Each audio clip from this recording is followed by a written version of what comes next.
Maria Santos wiped the sweat from her forehead as she pushed the heavy cart down the long hallway of the Veterans Affairs Medical Center.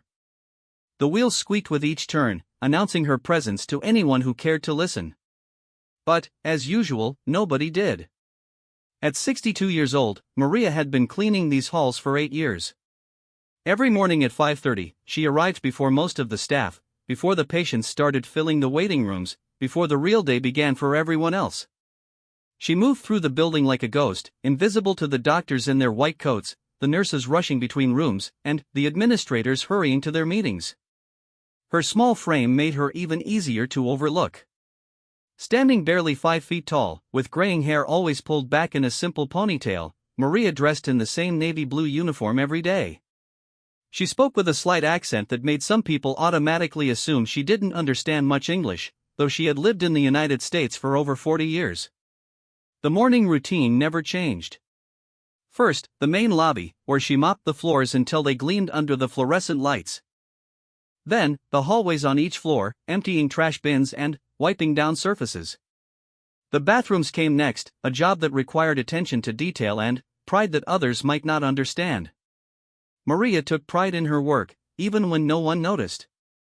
Dr. Patricia Henley rushed past without a glance, her heels clicking against the freshly mopped floor. She was late for a meeting with the hospital administrator, her mind already focused on budget cuts and staffing issues. The small woman in the navy uniform might as well have been part of the furniture.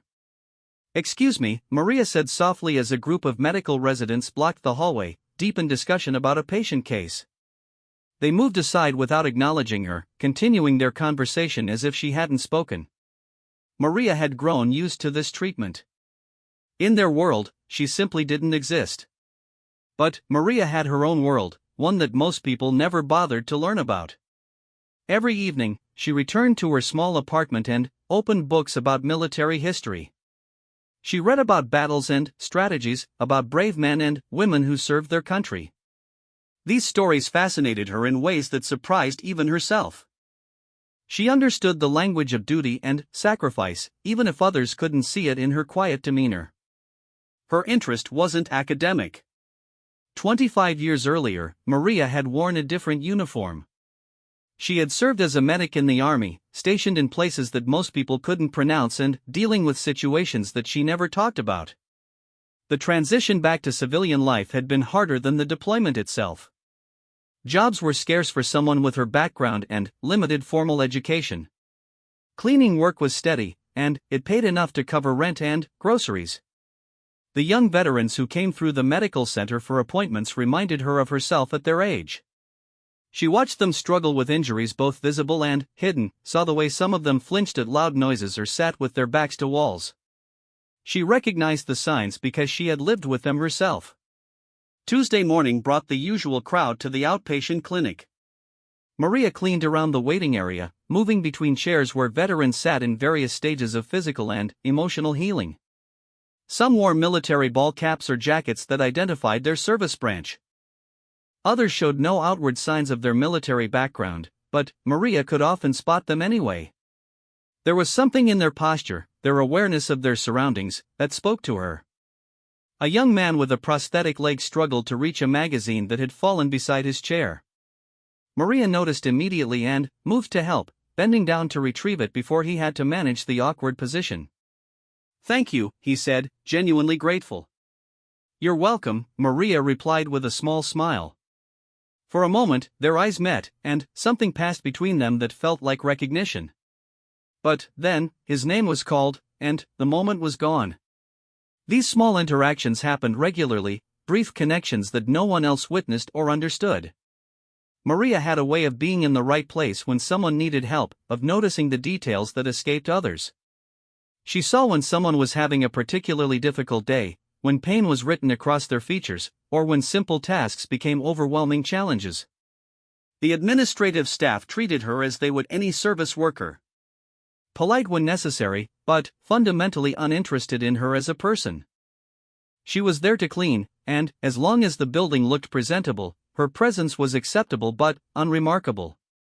"Maria, make sure you get the windows in the conference room," Sandra Walsh, the office manager, instructed without looking up from her computer. We have important visitors coming this afternoon.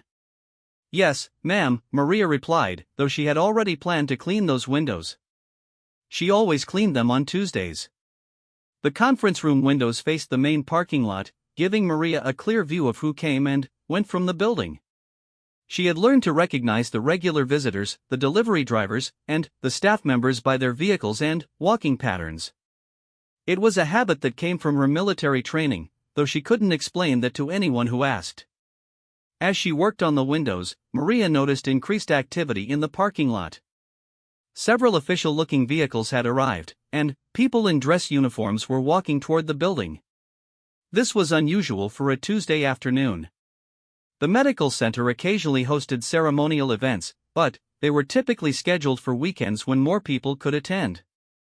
The cleaning supply closet on the second floor gave Maria access to hear conversations that people thought were private.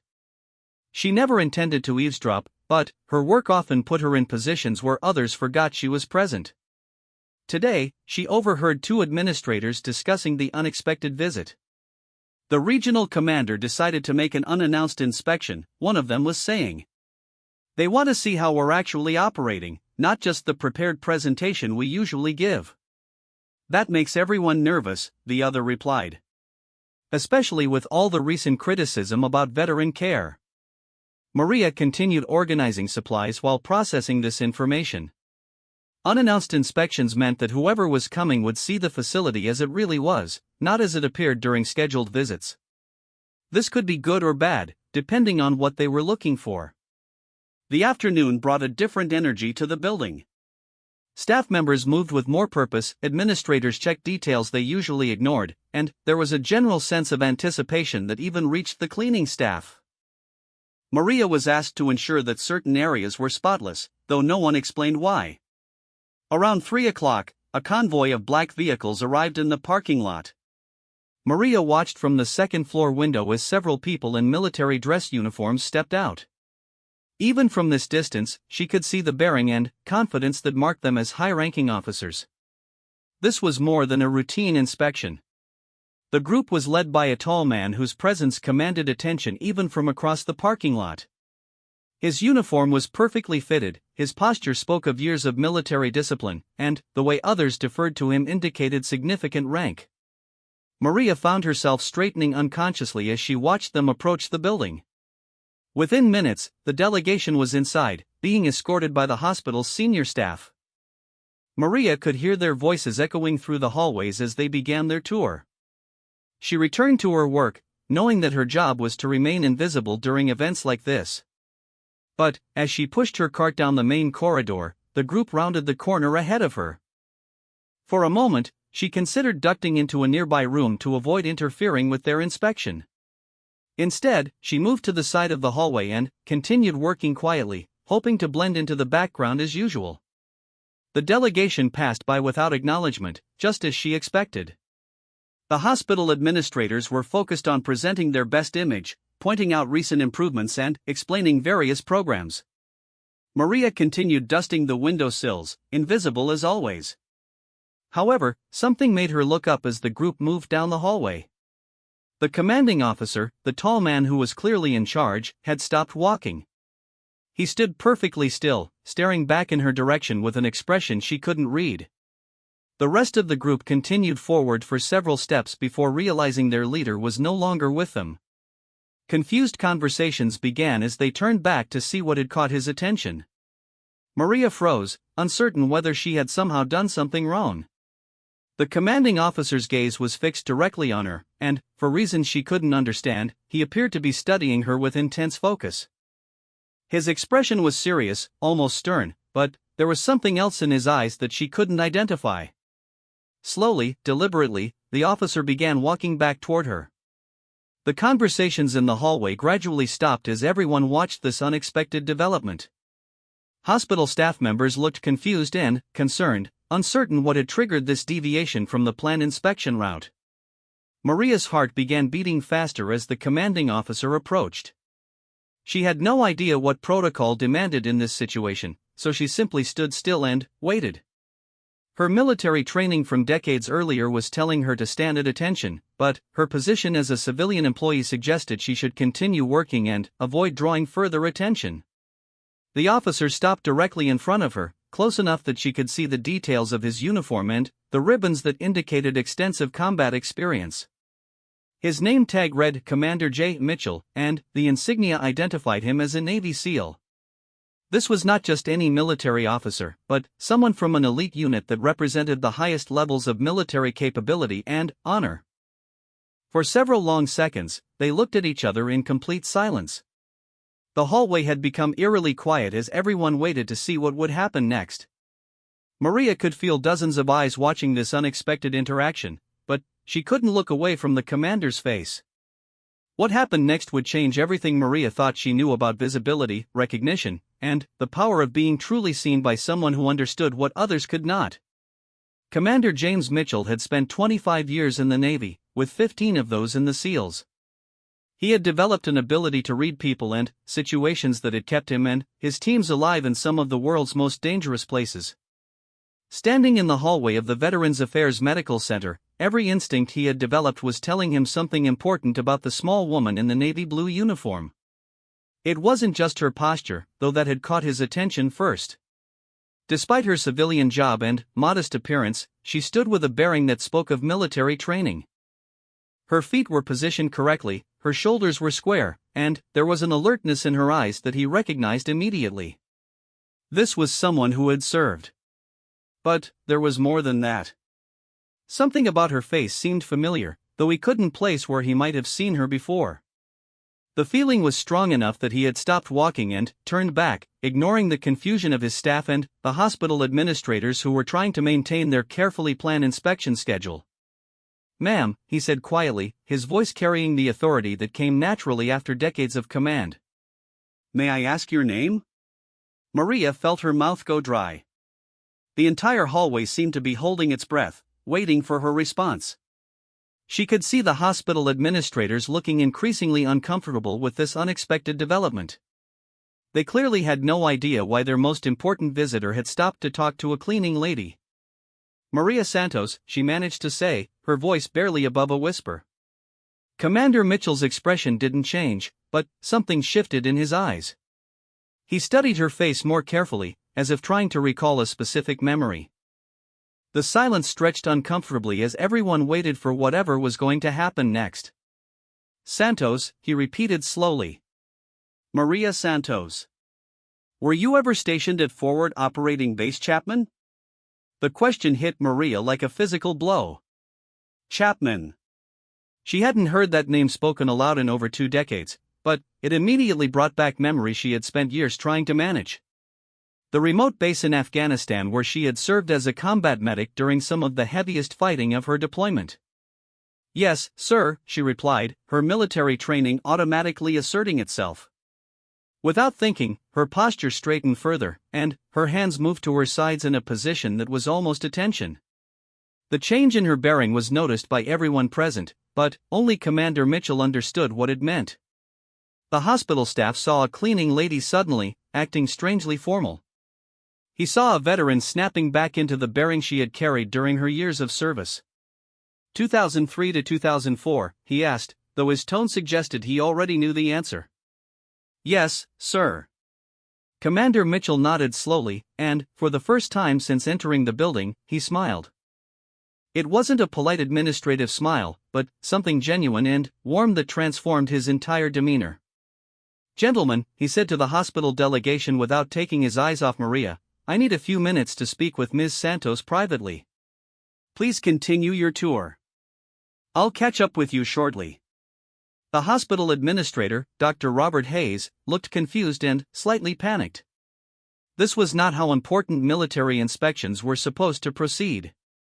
Important visitors didn't abandon scheduled tours to have private conversations with housekeeping staff. "Commander, if there's some issue with building maintenance, I can assure you that we address all concerns promptly," Dr. Hayes said carefully. "There's no issue with building maintenance," Commander Mitchell replied firmly. "Ms. Santos and I have some military history to discuss. Please proceed with your tour." The dismissal was polite but absolute. Dr. Hayes had enough experience with military officers to recognize when further discussion would be unwelcome. Reluctantly, he led the rest of the delegation down the hallway, though several people looked back with obvious curiosity about what was happening behind them. When they were alone, Commander Mitchell's formal bearing relaxed slightly. He looked at Maria with an expression that mixed respect, curiosity, and something that might have been relief. "Sergeant Santos," he said quietly, using her former rank. "You probably don't remember me, but I was Lieutenant Mitchell back then. You saved my life at Chapman." The words triggered a flood of memories that Maria had carefully stored away. She remembered Lieutenant Mitchell now, though he had been much younger and looked different in combat gear under the harsh Afghan sun. He had been part of a SEAL team that had been brought to Chapman for a special operation that had gone badly wrong. It was during the spring of 2004, when the fighting around their forward operating base had intensified to levels that tested everyone's limits. The SEALs had been inserted to conduct a high-value target raid, but their extraction helicopter had been shot down during the return flight. 3 team members had made it back to Chapman with various injuries, including a young lieutenant who had taken shrapnel to his leg and shoulder. Maria remembered that night clearly now. The lieutenant had been conscious but losing blood steadily, and the base's doctor was already overwhelmed with casualties from a separate engagement. She had worked on him for over an hour, stabilizing his condition and ensuring that none of his wounds would prove fatal. "I remember," she said simply. "You were hurt pretty badly. Bad enough that I could have died if you hadn't known exactly what to do," Commander Mitchell replied. "I've thought about that night many times over the years. I always intended to find you and say thank you properly, but by the time I was recovered enough to ask, you had already rotated back to the States." "I finished my deployment 2 weeks later," Maria confirmed. "I was ready to come home." "What you did that night went far beyond basic medical training," he continued. "You improvised solutions when we didn't have the right equipment. You stayed calm under pressure that was making experienced soldiers nervous. You probably don't know this, but the base commander put you in for a commendation because of your performance during those attacks." Maria looked surprised. She had never heard about any commendation, and no one had ever mentioned her performance as being exceptional. She had simply done her job as she had been trained to do. "I never got any commendation," she said quietly. Commander Mitchell's expression darkened slightly. "That's unfortunately not surprising. A lot of recognition got lost in the bureaucracy back then, especially for support personnel. It doesn't change what you did or how important it was." They stood in the hallway, 2 veterans separated by decades and vastly different post-military experiences, connected by a night in Afghanistan that had shaped both their lives in different ways. For Maria, it had been one of many difficult situations she had handled during her deployment. For the young lieutenant, it had been a life-changing moment that influenced his entire military career. "Can I ask what brought you to this job?" Commander Mitchell asked gently. The question was harder to answer than Maria expected. How could she explain the challenges of transitioning back to civilian life, the difficulty of finding employment that matched her skills and experience, the way her military background seemed to matter less and less as years passed? "After I got out, I had trouble finding work that paid enough," she said carefully. "I tried using my medical training, but I needed more civilian certifications that I couldn't afford. This job has good benefits and steady hours." Commander Mitchell nodded, but she could see that her explanation bothered him. Here was someone who had served with distinction in combat, who had saved lives under fire, who had demonstrated exactly the kind of capability and character that the military claimed to value. And she was working as a cleaning lady because the system had failed to recognize her worth.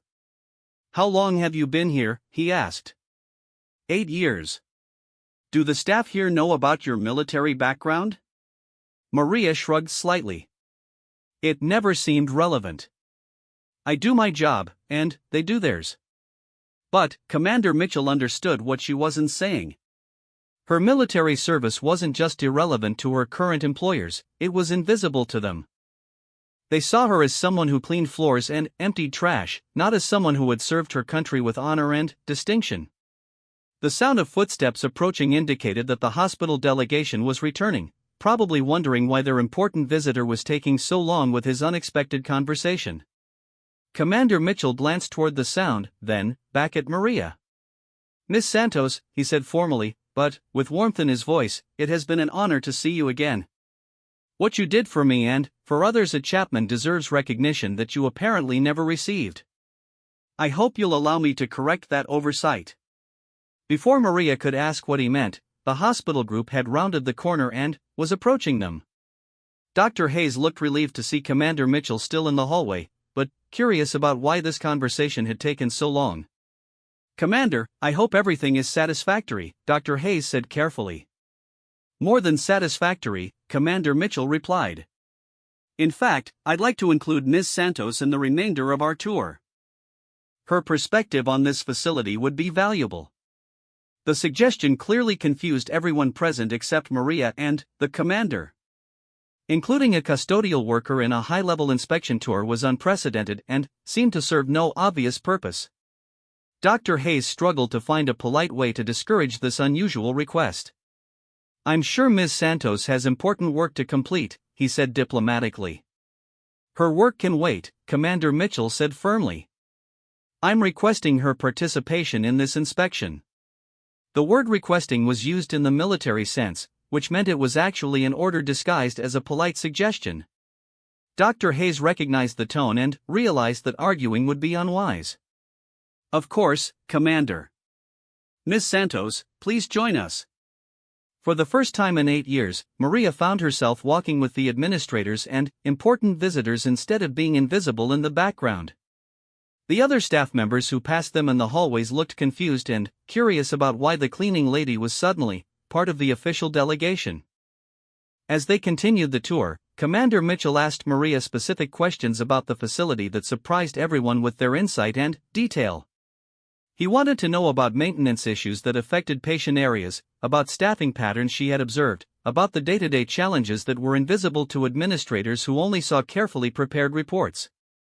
Maria's answers demonstrated an understanding of the building's operations that went far beyond what anyone expected from a custodial worker. She knew which areas had persistent problems, which equipment needed attention, and how the facility actually functioned when no one important was watching. But, more than that, her military background gave her insights into the needs of veteran patients that the medical staff had never considered. She had observed behavioral patterns and identified problems that trained healthcare providers had missed, simply because she understood the military mindset that shaped how veterans interacted with institutional environments. By the time they reached the final stop on the inspection tour, Commander Mitchell had gathered more useful information about the facility's actual operation than he typically learned from formal presentations and prepared reports. And he had done it by asking questions of someone who had been invisible to the institution for 8 years. "Ms. Santos," he said as the tour concluded, "thank you for your insights today. They've been extremely valuable." "Thank you for asking," Maria replied, still somewhat overwhelmed by the unexpected attention. But Commander Mitchell wasn't finished. He turned to address the entire group, his voice carrying the authority that made it clear he was about to say something important. "Ladies and gentlemen," Commander Mitchell began, his voice carrying the weight of someone accustomed to being heard and obeyed, "before I conclude this inspection, there's something important that needs to be addressed." The hospital delegation gathered around him in the main lobby, their faces showing a mixture of anticipation and concern. They had no idea what the commander was about to say, but his serious tone suggested it would be significant. Dr. Hayes fidgeted with his clipboard, mentally reviewing everything they had shown the commander during the tour, wondering if they had missed some critical issue that would reflect poorly on the facility's management. "During my time here today, I've learned something that concerns me greatly," Commander Mitchell continued. "You have a decorated combat veteran working in your facility, someone who served with distinction in Afghanistan, who saved lives under fire, and who has insights into veteran care that could dramatically improve your operations. And, for 8 years, none of you have bothered to learn who she is or what she's capable of." The words hit the assembled group like a physical blow. All eyes turned to Maria, who stood slightly apart from the administrators, still wearing her navy blue cleaning uniform, still holding the small spray bottle she used for cleaning windows. Ms. Santos served as a combat medic at Forward Operating Base Chapman during some of the heaviest fighting in Afghanistan, the commander explained.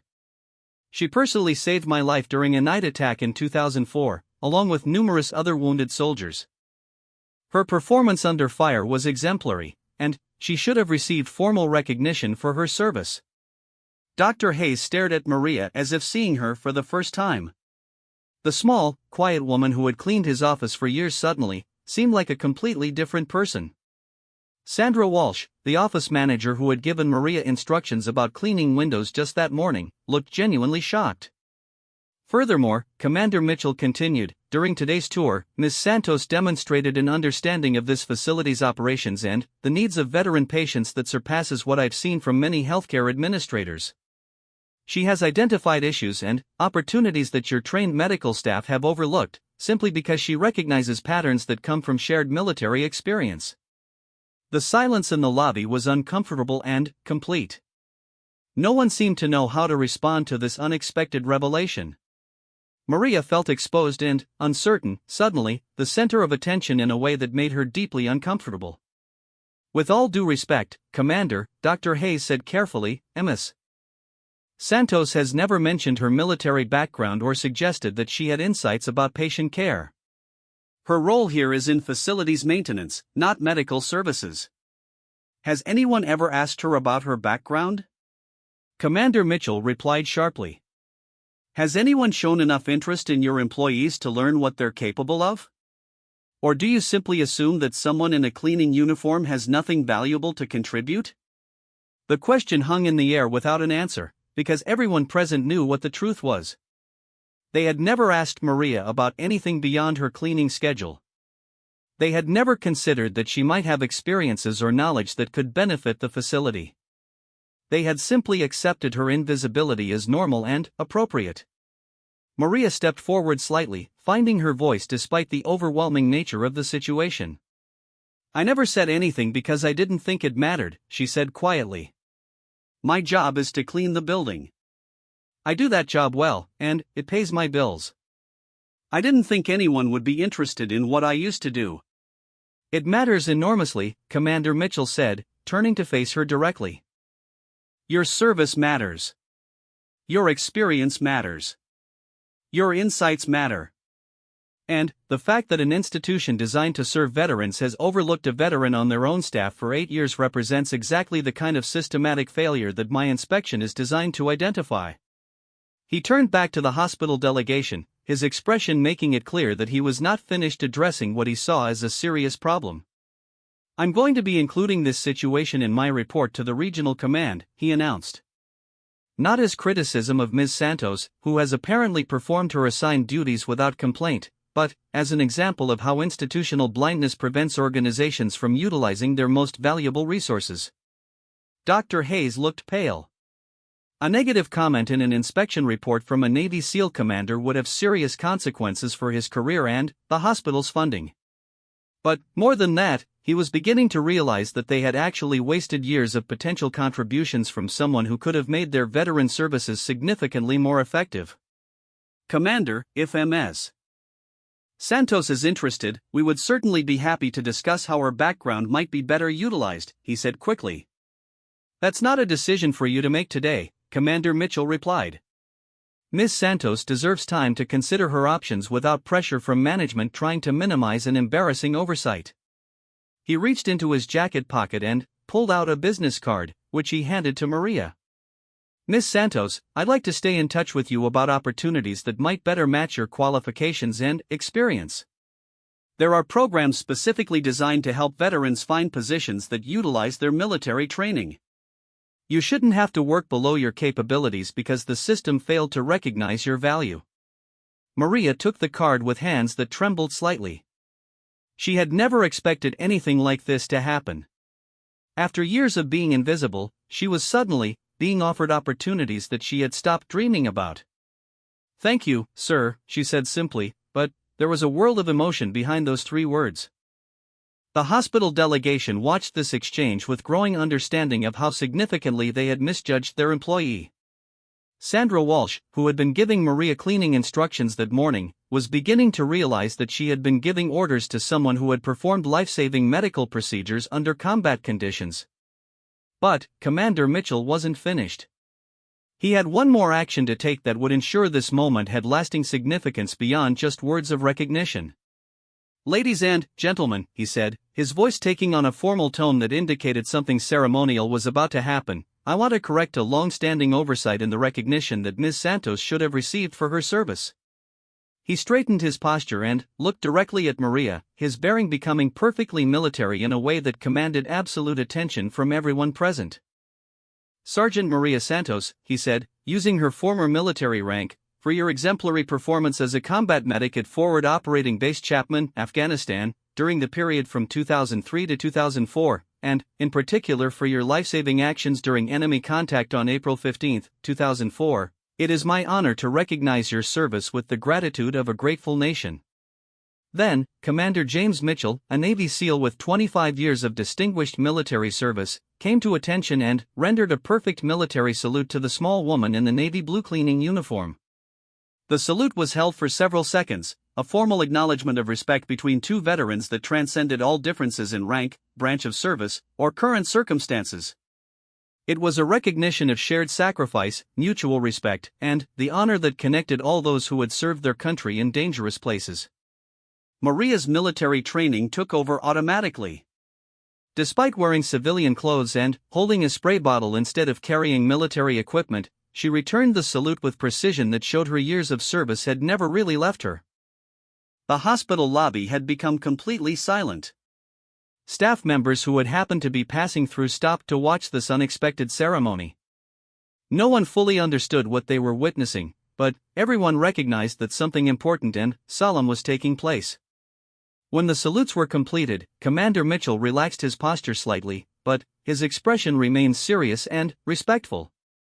"Thank you for your service, Sergeant Santos," he said formally. "Your country and your fellow veterans owe you a debt of gratitude that should have been acknowledged long ago." "Thank you, sir," Maria replied, her voice steady despite the emotion she was struggling to control. The moment of formal recognition was over, but its impact would continue long after Commander Mitchell left the building. For Maria, it was the first time in decades that someone had acknowledged her military service as important and valuable. For the hospital staff, it was a revelation about someone they thought they knew but had never really seen. Dr. Hayes cleared his throat, trying to regain some control over a situation that had moved far beyond his expectations for the day. "Commander, we're very grateful for this information about Ms. Santos," he said carefully. "We'll certainly be reviewing how we can better utilize her experience and knowledge." "I hope you will," Commander Mitchell replied, but his tone suggested he had little confidence in their promises. "Ms. Santos has demonstrated remarkable patience in accepting a position that doesn't reflect her capabilities. That patience shouldn't be mistaken for contentment with the status quo." He turned to Maria once more, his official bearing softening into something more personal. "Sergeant, I meant what I said about staying in touch. There are opportunities available for someone with your background and experience. You don't have to settle for being invisible anymore." "I appreciate that more than you know," Maria said sincerely. As Commander Mitchell prepared to leave with his delegation, the hospital staff began to disperse, but their conversations were focused entirely on what they had just witnessed. Within hours, the story would spread throughout the building. The quiet cleaning lady who had worked among them for 8 years was actually a combat veteran who had saved lives in Afghanistan. But the impact of Commander Mitchell's recognition would extend far beyond just changing how people viewed Maria Santos.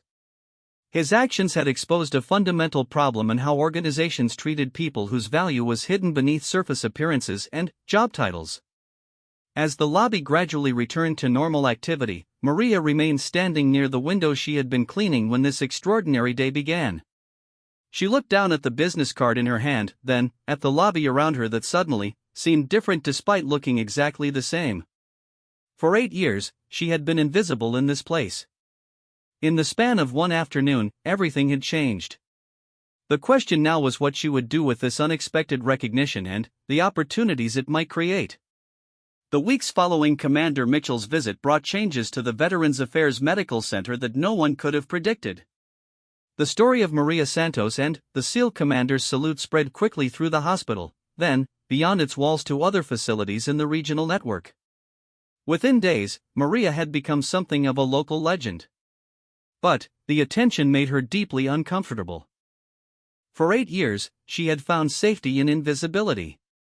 Now, everywhere she went in the building, people stared at her with new interest. Some approached her with questions about her military service that she wasn't prepared to answer. Others seemed to regard her with a mixture of respect and curiosity that felt overwhelming. Dr. Hayes had called her into his office 3 days after the inspection. The meeting was awkward for both of them, as they tried to navigate a completely changed dynamic between an administrator and an employee whose true value he was just beginning to understand. "Maria," he began, using her first name for what might have been the first time in 8 years, "I want to apologize for not recognizing your background sooner. I should have made more effort to understand the experience and capabilities of all our staff members."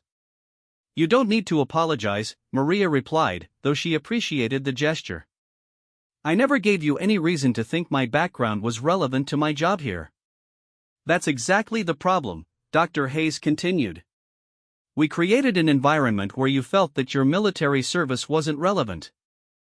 A hospital that serves veterans should be a place where veteran employees feel valued for their entire experience, not just their current job description." He paused, clearly struggling with how to proceed. The situation was unprecedented in his administrative experience, and he wasn't sure what options he could realistically offer.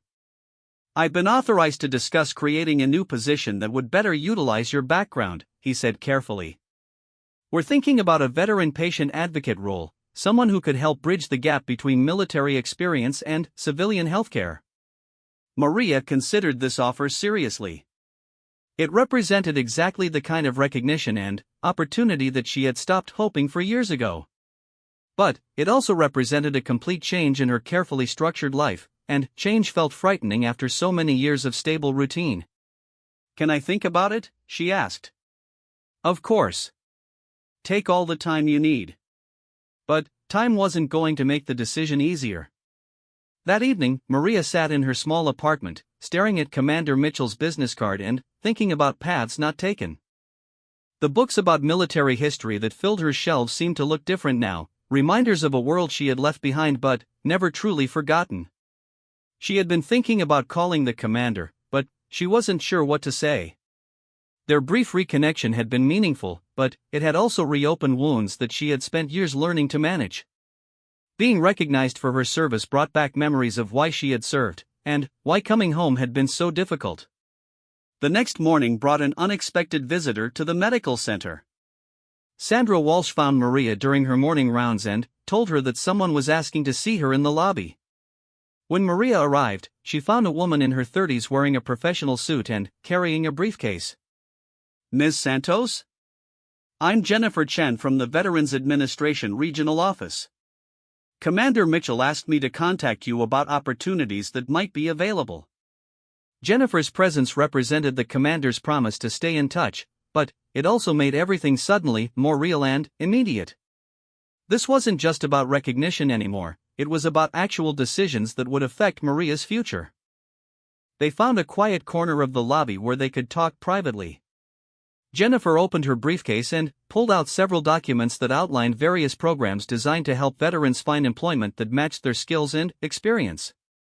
"Based on your military occupational specialty and your current situation, there are several options we should discuss," Jennifer began. "There are positions available in veteran services organizations, medical facilities that specifically serve military populations, and government agencies that prioritize veteran hiring." The opportunities were impressive and far beyond what Maria had thought possible.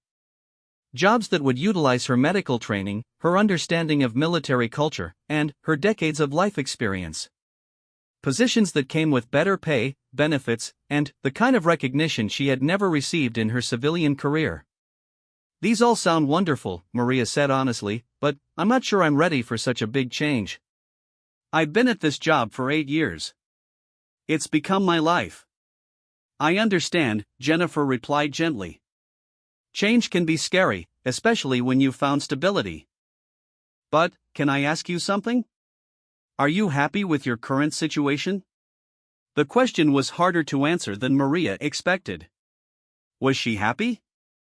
She was safe, financially stable, and free from the stress of having to prove herself in new environments. But, happiness was something she had stopped thinking about years ago. I'm content, she said finally. Content and happy are different things, Jennifer observed. Commander Mitchell was very impressed with your capabilities and your potential. He believes you're working far below your abilities, and, from what I can see in your file, I agree with him. Over the following days, Maria found herself thinking constantly about the conversation with Jennifer Chen. The opportunities were real and attractive, but accepting them would mean acknowledging that she had been settling for less than she deserved for nearly a decade. The decision became more complicated when other people began to weigh in with their opinions. Some of the younger veterans who came to the medical center had heard about her story and sought her out to share their own struggles with finding meaningful work after military service. They saw her as a symbol of perseverance and quietly urged her to take advantage of the opportunity she was being offered. You've got a chance to show that our service matters, one young Marine told her. If someone like you, with your experience and record, can find a position that recognizes your value, it gives hope to the rest of us. But change also meant leaving behind relationships she had built over 8 years. The other custodial staff had become her friends and support system. They were proud of her recognition but worried about losing someone who would become an important part of their work family. We're happy for you, said Elena Rodriguez, who had worked alongside Maria for 5 years, but this place won't be the same without you. Commander Mitchell called her personally 10 days after his visit. The conversation was brief but significant, as he wanted to check on her progress and offer his perspective on her decision. Sergeant Santos, he said, I hope you're seriously considering the opportunities that Jennifer has presented to you. You have too much to offer to spend the rest of your career in a position that doesn't utilize your capabilities. I'm thinking about it, Maria replied. It's a big decision. The biggest decisions usually are, he said. But, I want you to remember something. You saved my life in Afghanistan because you refused to accept limitations when lives were at stake. Don't accept limitations on your own life when there's so much more you can accomplish. His words stayed with her long after the phone call ended. She realized that she had been making choices based on fear and safety rather than on her actual capabilities and potential. The recognition she had received wasn't just about her past service, it was about her present value and future possibilities. 2 weeks after Commander Mitchell's visit, Maria made her decision. She accepted a position as a patient advocate specialist with a veterans healthcare organization in the next state. The job would utilize her medical background, her understanding of military culture, and her years of experience working with veterans. It represented a complete change in her life, but also a return to work that felt meaningful and important. Her last day at the Veterans Affairs Medical Center was marked by an informal ceremony that Dr. Hayes organized in the main lobby. Staff members from throughout the building came to thank her for her years of service and to wish her well in her new position. For someone who had been invisible for so long, the attention was overwhelming but deeply appreciated. Maria has taught us all an important lesson, Dr. Hayes said as he addressed the gathered crowd. She has shown us that we need to see our colleagues as complete human beings, not just as the jobs they perform. Her service to our country and her contributions to this facility deserve recognition that she should have received years ago. As people approached to shake her hand and say goodbye, Maria was struck by how many of them shared their own stories of military service or family members who had served. Conversations she had never known were possible had been opened by Commander Mitchell's recognition of her background. Elena Rodriguez spoke for the custodial staff, thanking Maria for her friendship and leadership. You showed us that our work has dignity and importance, she said. You did your job with pride even when no one noticed, and that inspired all of us to do the same. But, perhaps the most meaningful moment came when several of the veteran patients asked to speak with her privately. They thanked her for the small kindnesses she had shown them over the years, the way she had noticed when they were struggling, and the quiet support she had provided without ever being asked. You saw us when others didn't, one elderly Vietnam veteran told her. You understood what we were going through because you had been there yourself. That meant more than you probably realize. As Maria cleared out her locker and gathered the few personal items she had kept at work, she reflected on how much had changed in just 2 weeks. Commander Mitchell's simple act of stopping to really see her had transformed not just her own life, but had created ripple effects throughout the entire facility. Her new position would begin in 1 month, giving her time to relocate and prepare for work that would challenge her in ways she hadn't experienced since leaving the military. For the first time in years, she felt excited about the future rather than just resigned to it. On her final afternoon, Maria stood in the lobby where Commander Mitchell had rendered his salute 2 weeks earlier. The space looked exactly the same, but everything about her relationship to it had changed. She was no longer invisible, no longer overlooked, no longer working below her capabilities. She thought about the young lieutenant she had treated at Chapman, and how their brief reconnection had changed the trajectory of her life. Sometimes the most important moments came from unexpected directions and had consequences that extended far beyond their immediate impact. As she walked toward the exit for the last time as an employee, Maria felt something she hadn't experienced in years: pride in who she was and excitement about who she might become. Commander Mitchell had given her more than recognition for her past service, he had given her permission to believe in her future potential. The automatic doors closed behind her as she left the building, but they were opening on possibilities she was finally ready to pursue. 8 years of invisibility had ended with one man's willingness to truly see her, and the rest of her life would be different because of it.